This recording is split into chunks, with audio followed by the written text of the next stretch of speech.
everyone, it's Rebecca from the Koolaid Stitchery. I'm here today with an opening of my Paradise Fibers package. It's not one of my monthly packages. When they had their big sale at the end of the year, I turned in my rewards points and bought a few things. So, as you can see, I also have some jars set up in the background. So after we open this, we are going to do some dye work, but we're going to open this first. So, let me get this open.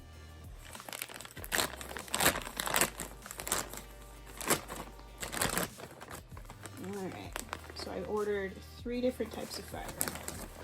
I've got some recycled silk roving, 4 ounces of that. Obviously that's not getting dyed. And I've got, oops, I did order a couple more caramels. I've got 8 ounces of Walking on Sunshine, which if I remember right is the Cheviot Blend sock yarn, sock fiber. And there's one more thing in here. 8 ounces of Nebulosis, which was BFL and Mohair. So, what I'm actually going to be dyeing today, well, not this obviously.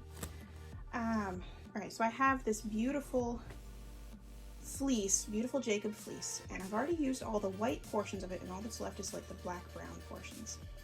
Now I've been really wanting to card it up with red. So this is one of the things I plan on carding it with.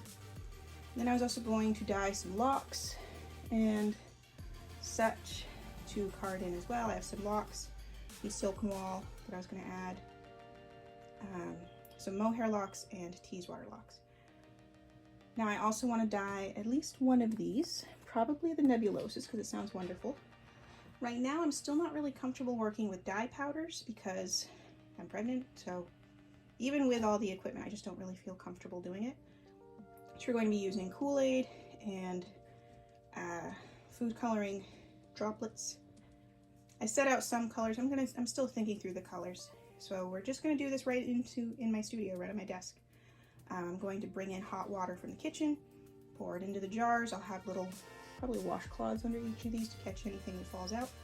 But yeah, it's just going to be done right in the studio, and I'll put it in time lapse for the dye portion. So yeah, we're going to do the Nebulosis, and I'll save the Walking on Sunshine for the next dye video. I'll move this aside as well. So we've got this one has Mohair in it, and I have a bag off to the side with some Teeswater and the silk. So let me get set up and let's get started.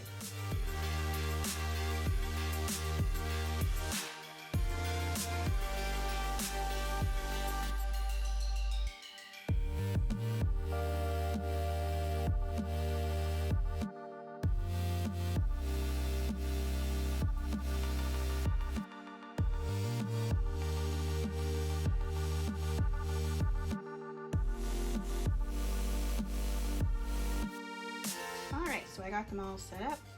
What I ended up doing was I put the fiber in each jar, and then I used the hottest water setting on my tap to fill them halfway so they at least had some water, and then they could soak up the water and they would wick the dye a little bit better.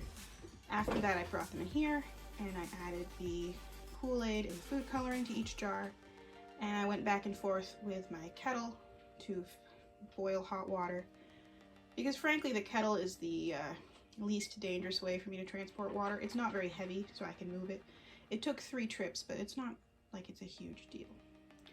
Now, as you can see, some of the color has been wicking, like this, but it might not wick 100%. It's impossible to say at this point, and I don't really feel like going in and messing with it. As long as the lid is on, they'll preserve the heat longer, and I want them to preserve the heat as long as possible so that the colors can set. And with all that Kool-Aid, it smells like popsicles in here.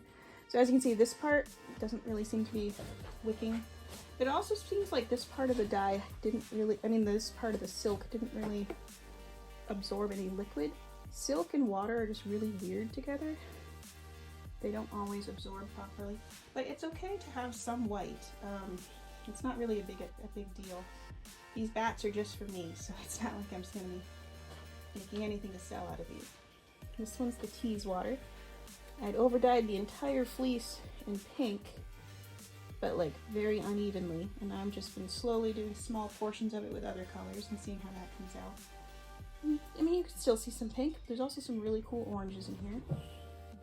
This one's the Mohair. I was hoping for like a berry red color. We might get it. And then these two are the VFL in Mohair. I did 2/3 of it in here and 1/3 in here, so I can do a 3-ply yarn. And the nice thing about some of the food colors I used is they break. So you can see that the black is breaking into like purples and teals. And then the blues are just different shades of blue. So the result should be really interesting. This is really hot. I can't really touch it very well. This one is different shades of blue, so it'll be a nice accent in the 3-ply yarn. So yeah, that's pretty much how this process works. I'm gonna leave these at least overnight, probably until tomorrow afternoon, just so they can have as much time to set as possible, and also because I probably won't get another chance to to film until tomorrow afternoon. But we're gonna leave them, and I will be back as soon as I can. Alright, so everything's been dyed. Nothing's really dry yet. We were just gonna, sorry, that was my cat. Nothing's really dry yet, but I'm gonna show you where we're at. So this is all the add-ins for my bat making. So we have some Mohair locks here with some really pretty reds. We have the Cotswold locks, which, I mean not Cotswold, Teeswater, which already had pink. Now they have all these shades of orange on top of the pink.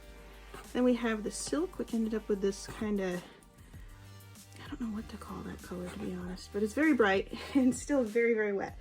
This stuff is going to take a lot longer to dry than the top will, because it's just a lot harder. It's a lot harder for me to hang it out to dry, because even if it's in a mesh bag, it gets all compressed, so it's harder to dry that way. On a framework, it would dry better, but this time of year I can't really dry stuff outside. It would freeze, and I can't really have a framework inside because the cats would get into it. So I'm working on it, but it will take a few more days for this to dry fully. I'm gonna set that aside. We can look at this. This is the Nebulosis that I got. So I did notice that I had a lot of leftover blue dye when I washed everything, specifically from the 2/3 portion. And as you can see, it's not as blue as I would be expecting. There's a lot of cream, almost undyed portions, even though there was a lot of blue dye left. This ended up pretty much exactly the way I expected it to, because blue raspberry doesn't have a lot of dye in it, and I didn't add very much to it. But this one, it did have a lot of wasted dye, and I don't know. I'm gonna wait until I spin this up, and if I don't like the finished result, I'll over dye it. That is a separate video though. So basically you can expect 2 future videos, one where I spin this up and possibly over dye it again, and one where I card up a bunch of bats. But that is it for this video. Thank you so much for watching, and I hope to see y'all again soon.